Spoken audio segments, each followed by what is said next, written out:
Ingresamos al tema central de la noche, análisis de la situación económica de Bolivia. Y para el análisis de este tema se encuentra con nosotros Rolando Jordán Pozo, analista económico. Reiteramos, tema central, análisis de la situación económica de Bolivia. Adelante, Omar Gómez. Muchísimas gracias, Henry. Como siempre le digo, querido profe, bienvenido. ¿Cómo van las cosas? ¿Buenas, malas? A ver, no todavía. Iremos por partes. Estamos a horas de que Bolivia celebre 197 años de vida independiente. Yo me acuerdo cuando pasábamos clases, uno de los debates más fuertes, en realidad debates, era conocer cómo estaba la economía, era hablar de dos cosas que eran muy terribles para nuestra economía. Nuestra vocación primario exportadora y nuestro patrón de acumulación, que cuando nacíamos era de materias primas, minerales, y creo que a 197 años seguimos hablando de eso. Evidente, Omar, y no solamente que no ha cambiado el patrón primario exportador de nuestra economía, sino que se ha mantenido en estos últimos 20 años, sí, desde el año 2002 hasta el año 2022, en que hemos experimentado en el mercado externo los precios más altos en términos nominales y reales que en toda la historia económica de Bolivia hemos tenido. Entonces, esto es lo preocupante porque, claro, es bueno cuando la economía boliviana, que es una economía primaria exportadora, se desenvuelve en un contexto externo favorable.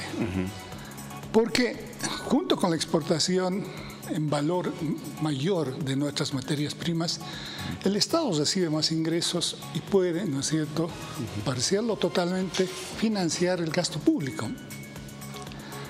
El tema de preocupación es que esta lógica que permite, ¿no es cierto?, al gobierno captar las rentas de recursos naturales por la vía fiscal, generando, ¿no es cierto?, superávits en el ámbito fiscal y en el ámbito, ¿no es cierto?, externo, se ha mantenido solo hasta el 2012.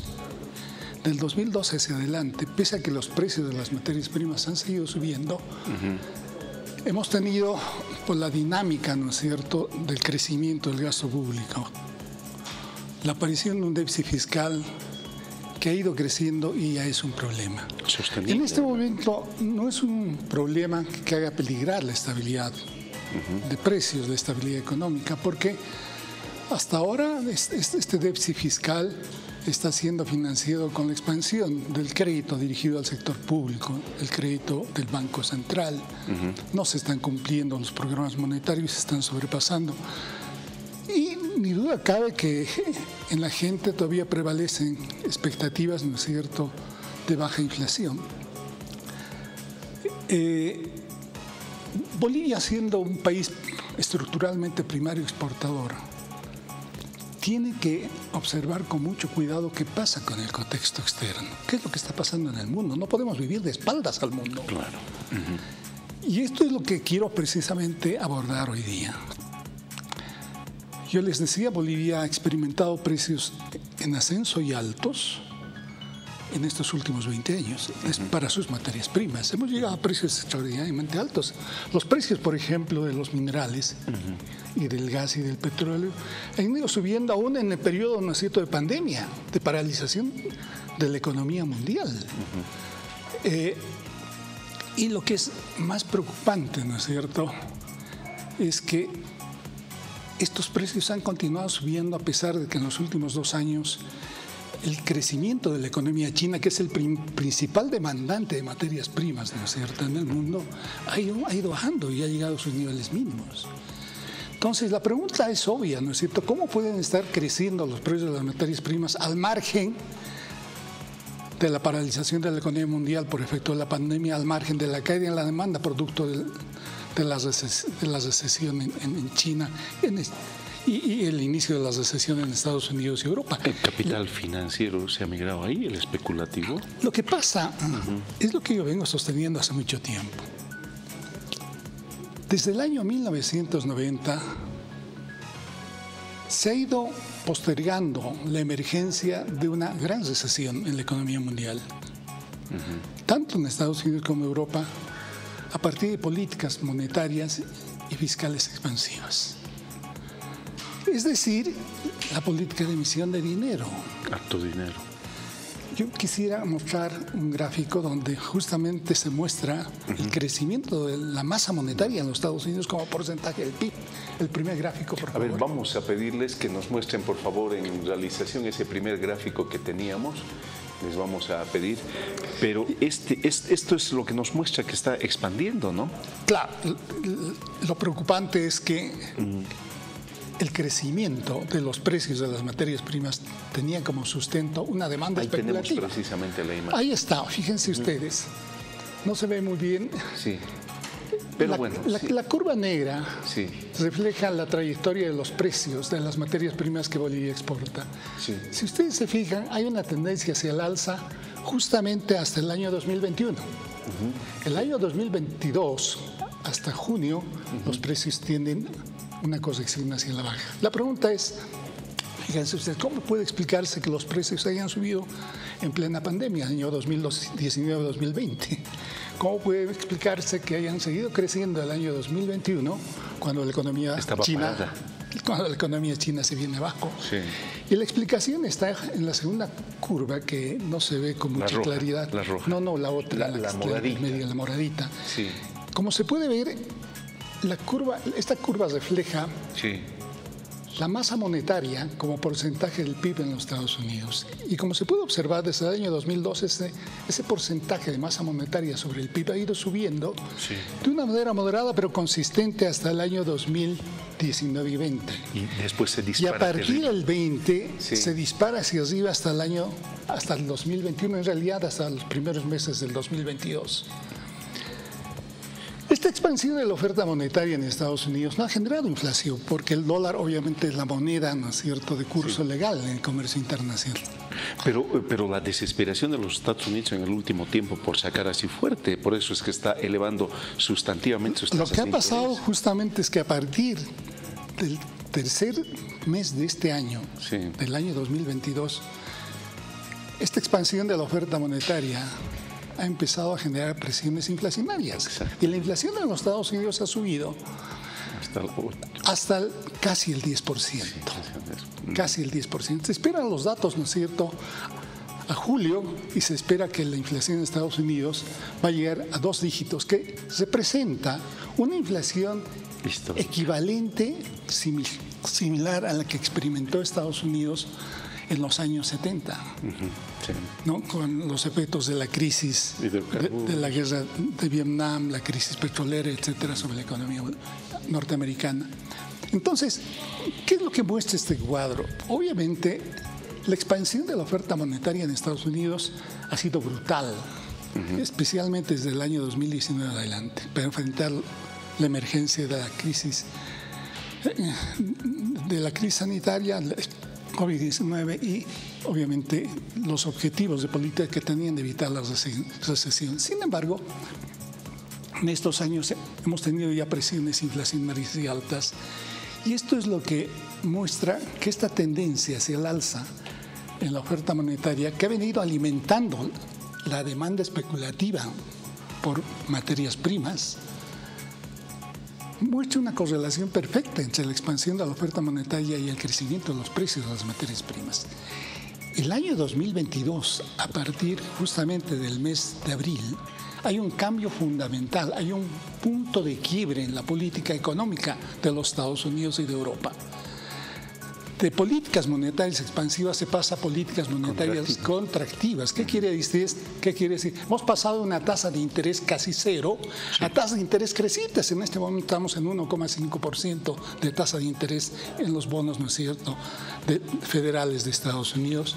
Y pese a que se ha subido la tasa de interés, la inflación ha continuado subiendo. El tema de fondo acá es precisamente eso. ¿Cómo ha impactado la nueva política monetaria contractiva en la demanda especulativa por materias primas?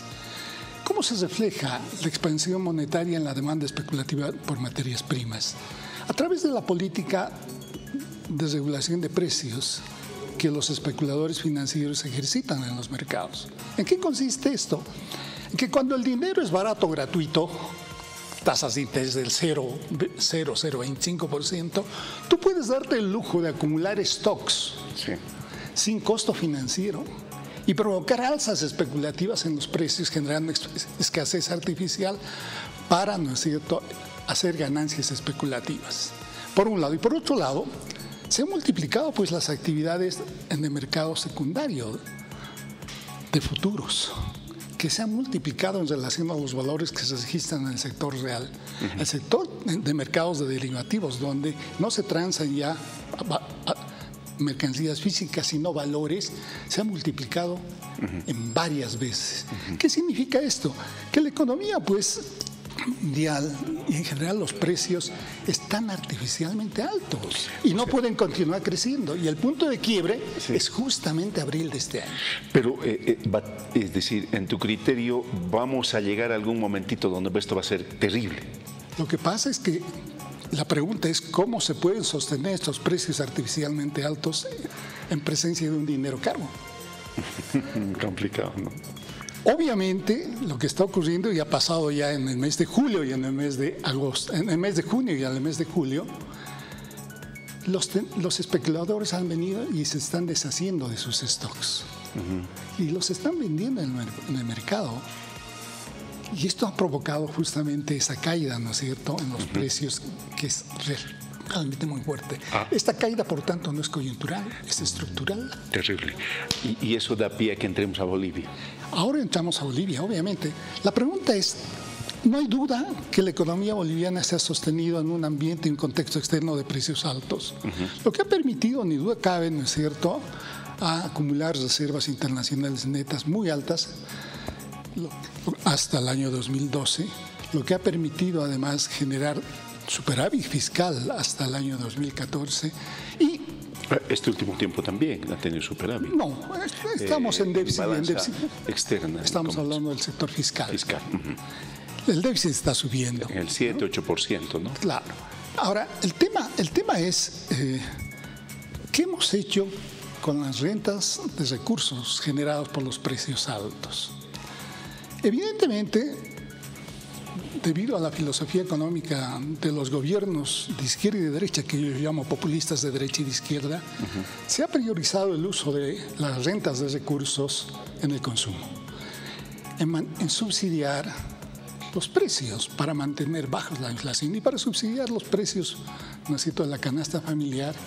Obviamente, estos subsidios generan presiones fiscales que han podido ser, ¿no es cierto?, sostenidas cuando los precios subieron a niveles muy altos hasta el 2012, pero del 2012 hasta la fecha esto se ha repercutido en mayor déficit fiscal. La pregunta clave, por tanto, es ¿hasta cuándo el gobierno va a poder seguir financiando el déficit fiscal con expansión del crédito público?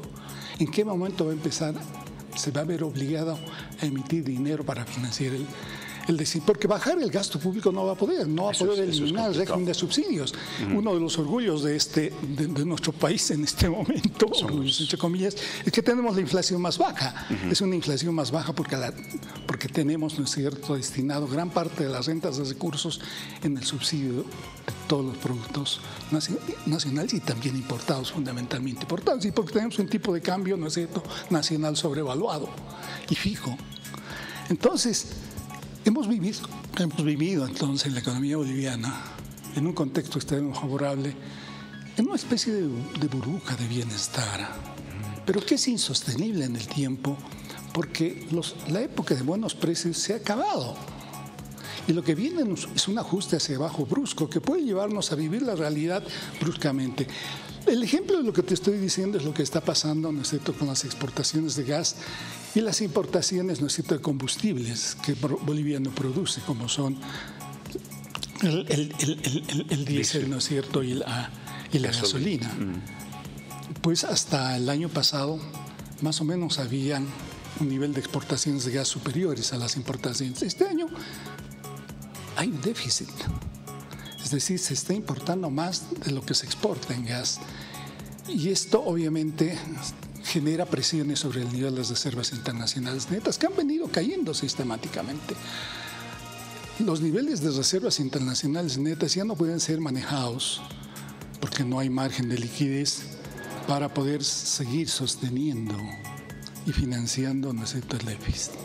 Nuestra economía condicionada por ser tomadores de precio, en el momento que caiga, ahí vamos a ver la verdadera fragilidad de lo que está sucediendo. Vamos a tener que vivir la realidad y bruscamente. Entonces no podemos seguir viviendo al margen del mundo.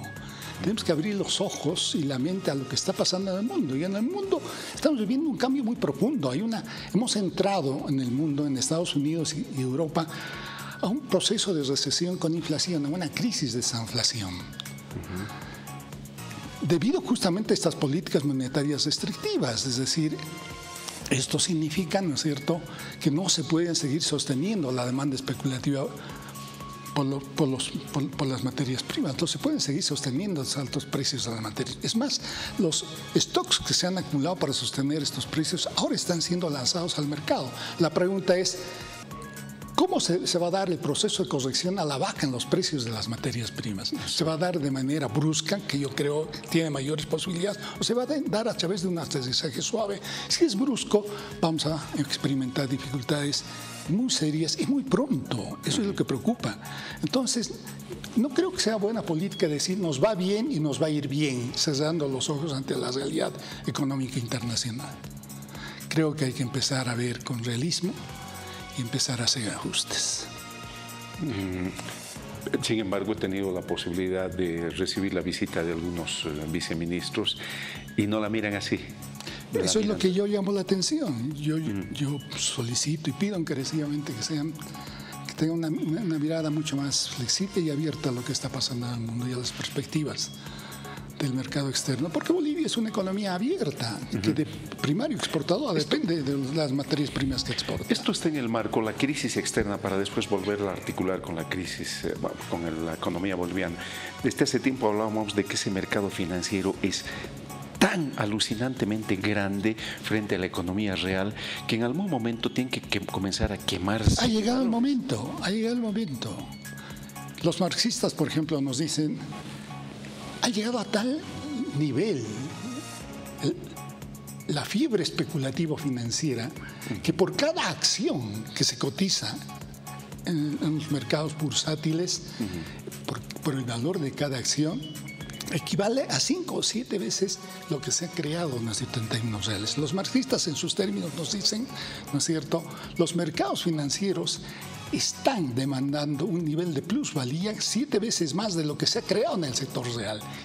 Y eso lleva, ¿no es cierto?, a sostener que el auge y la economía, ¿no es cierto?, capitalista, no solamente de Occidente, de Estados Unidos y Europa, sino también el capitalismo de Oriente, Rusia y China, que son países capitalistas con presencia importante estatal, van a tener que enfrentar el desafío, ¿no es cierto?, de sincerar precios a la baja. Por tanto, la recesión no va a ser corta, va a ser muy larga, y la inflación probablemente la puedan controlar mediante alzas sucesivas en las tasas de interés, cosa que ya está anunciado, pero el problema de fondo es cómo evitar la caída, ¿no es cierto?, de precios que han estado sostenidos por esquemas piramidales de especulación. Ahora, ¿podríamos asimilar esto en la lógica del marxismo como crisis de sobreproducción también? Sí, obviamente, porque lo que se viene a continuación es lo que pasó en la crisis del 29. La recesión se va a profundizar y la inflación va a ser doblegada y se va a convertir en deflación. Y la deflación de precios, la caída de precios, va a empezar en los sectores bursátiles, en los valores financieros, y se va a generalizar al resto de la economía. Eso supone recesiones muy profundas, desempleo generalizado. Es un mundo que se está cayendo, es una crisis sistémica del capitalismo, ¿no? La segunda que se da después del 29, que están tratando de evitar, lo que llaman hoy los economistas y los especialistas el famoso tsunami económico que estamos, ¿no es cierto?, en vísperas. No podemos vivir de espaldas a esa realidad. Y a eso es a lo que quería ir, Rolando. ¿Qué podemos hacer? Tenemos que salir de la burbuja. de las políticas populistas. Eso es muy difícil. Pero sus costos políticos no... Esa es la gran pregunta, pero ese es un problema político, no económico. Pero es que tú sabes que no se puede entender la política Sí, yo sé. sin estas tomas de decisión. Esta es una buena pregunta que tú, como buen periodista y buen economista, deberías hacer a los ministros y viceministros. Tú sabes que siempre nos van a tirar la bolita a otro lado, pero es complicado, ¿eh? Es claro que sí. Digamos que estamos caminando Al borde de la cornisa. Al borde de la cornisa, a punto de caernos. Sin embargo, esta política que está implementando la Reserva Federal de ir seguidamente incrementando la tasa de interés, ¿qué alivio le puede dar al sistema? Ningún alivio, porque cuando existen políticas monetarias restrictivas, contractivas, esto genera mayor recesión y mayor desempleo. Es cierto que el desempleo... O sea, porque desincentiva la producción, ¿no? Pero por supuesto, ¿no es cierto? Ganas la batalla contra la inflación, pero el costo de ganar la batalla contra la inflación es generar mayor recesión, caída del producto y mayor desempleo. Y eso es incontrolable en un momento, ¿no es cierto?, de desequilibrio tan grande en la economía mundial. Es la explicación por qué las herramientas tradicionales de política económica para enfrentar crisis como la que estamos viendo, esta inflación y luego depresión, no son en este momento eficaces y adecuadas para contener la crisis. Esa es la razón por la cual la crisis está llevando a estas locuras como crear, ¿no es cierto?, la inminencia de una guerra mundial nuclear, y se están creando focos, ¿no es cierto?, en Rusia, Ucrania, China, Estados Unidos, en los países bálticos. Otra vez está empezando la cosa y se van a inventar otro tipo de guerra. En otras palabras, cuando la inflación está alta y está creciendo, pues los gobiernos pierden vigencia y pierden elecciones. Alguien hay que echarle la culpa de la inflación. Y para echarle la culpa ahí surgen, ¿no es cierto?, Rusia, China, ¿no? Y todo lo que aparezca ahí. El gobierno siempre maneja, algunos analistas que tienen una visión más afín al gobierno, manejan el criterio de la capacidad de la demanda interna en nuestro país y del crecimiento que ha tenido el mercado interno. ¿Qué capacidad eso nos da para protegernos del shock externo? No hay duda que hemos vivido bajo la vigencia de este tipo de política. Cubiertos y por supuesto protegidos por estos altos precios de las materias primas y altas rentas. Pero esto será sostenible cuando los precios caigan y las rentas desaparezcan. Puedes evidentemente expandir la demanda agregada interna, pero va a ser a costa de una expansión del déficit fiscal que no va a poder seguir siendo financiado con expansión del crédito público por parte del Banco Central. ¿Por qué? Y esto te lleva a financiar el déficit con la maquinita de hacer inflación y volver a la época hiperinflacionaria. Porque otro de los argumentos siempre es que sus decisiones son decisiones que no están enmarcadas en la ortodoxia, sino más bien en el otro escenario donde vas haciendo exactamente al revés de lo que están haciendo el resto. Están sostenidas por una hipótesis que no es real. La hipótesis de que la economía boliviana está blindada y podemos, ¿no es cierto?, actuar al margen, ¿no es cierto?, de lo que pasa en el mundo. Eso no es cierto. Yo hago un llamado al realismo. No podemos seguir con este tipo de políticas. Y como en el mundo se están aplicando frenos al despilfarro fiscal, ha llegado el momento también de que ocurra eso en Bolivia. Rolando, muchísimas gracias por la gentileza. Encantado. Sí, estaremos hablando de este tema porque me está interesando mucho. El otro día estuvimos hablando sobre cómo está el comportamiento de la minería y llama la atención también. Pero por supuesto. El estaño se ha caído, hay muchas cosas que se están cayendo. Hace 2 meses que el estaño está en caída libre. Sí. El zinc está en caída libre, el plomo está en caída libre. Y nos va a impactar. Pero por supuesto. Qué terrible. ¿Qué le decías a Bolivia? Mañana se celebra. Seamos prudentes, no alimentemos las expectativas de triunfalismo y de que somos una isla al margen de la crisis mundial. Tratemos, ¿no es cierto?, de adecuarnos a la nueva realidad mundial con medidas fiscales, monetarias y, por supuesto, de gobernanza más realistas. Permíteme, ¿hay algunos comentarios? A ver, vamos, Henry. Tenemos los comentarios y respuestas a la consulta que hemos lanzado en esta noche. Bolivia está mal, hay mucha desigualdad económica, unos tienen cargos públicos muy bien pagados y la mayoría sobrevive con el trabajo informal con productos de contrabando. Solo los ingresos del gas y las divisas no legales están salvando la quiebra boliviana. La minería no aporta casi nada y el futuro se ve muy oscuro. Siguiente comentario. Claramente se ve que estamos en un buen momento económico comparado con los países vecinos. Lo que nos queda es confiar en la política económica del gobierno. La situación económica boliviana es muy delicada. Hay un tipo de cambio del dólar que un día habrá de subir. Las subvenciones a los carburantes son cada vez más caras y los bonos ya no tienen fondos. Y si se suspende, la gente vendrá contra el régimen. Es decir, vivimos una bomba de tiempo. Qué pena mi Bolivia, le están llevando al desastre. Atentamente, Freddy Gutiérrez Salazar. Hay razón en las preocupaciones del invitado. El gobierno tiene que pensar en las posibles bajas de nuestras materias primas. Pareciera que la opción política al gobierno rogara que no vaya mal económicamente para que puedan encaramarse en el gobierno y regalar nuestras materias primas al imperialismo del norte. Buenas noches. Acerca de la economía boliviana se puede observar una caída económica en los mercados bursátiles, además con la inflación en los precios del sector hidrocarburífero y las materias primas. Yo considero que debemos importar aún más a los países del exterior para que la economía boliviana tenga un desarrollo mejor. Comentarios que nos han llegado a nuestras redes sociales. Agradecemos a todas las personas que participan de Cartas sobre la Mesa. Gracias, Henry.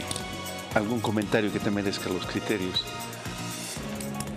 Creo que amerita analizar este quiebre, este punto de inflexión en la economía mundial, el impacto que esto va a tener en la economía boliviana. Nos va a golpear algún ratito. Bueno, empecemos a discutir y debatir sobre ese tema. Sí, gracias Rolando nuevamente. Encantado.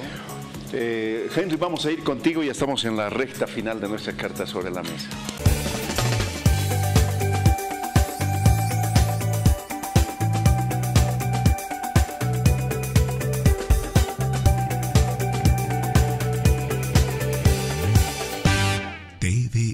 Televisión para ti.